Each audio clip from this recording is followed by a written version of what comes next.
Nagbabagang balita, pagsusuri at pagpapatibay ng serbisyo sa Sulu. Yan ang misyon ng Bureau of Fire Protection Sulu na tiyakin ang kahandaan at epektibong serbisyo sa mga komunidad. Sa pagpatuloy na hangaring mapanatili ang kahandaan at kalidad ng serbisyo sa Bureau of Fire Protection sa lalawigan ng Sulu, isinagawa ang serye ng inspeksyon sa mga estasyon ng bumbero upang tiyakin ang kaligtasan ng bawat komunidad.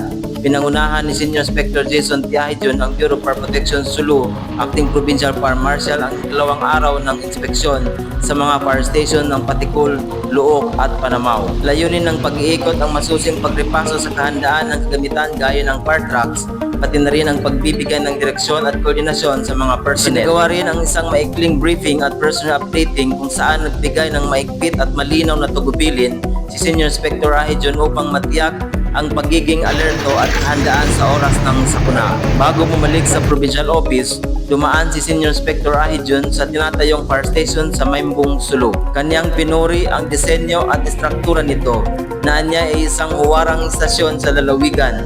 Ayon sa kanya, ang maayos na pasilidad ay malaking tulong sa mas epesyente at komportableng pagbibigay serbisyo sa komunidad. Dahil ang apoy ay hindi lang kalaban, ito ay pagsubok ng tapang, sakripisyo at malasakit.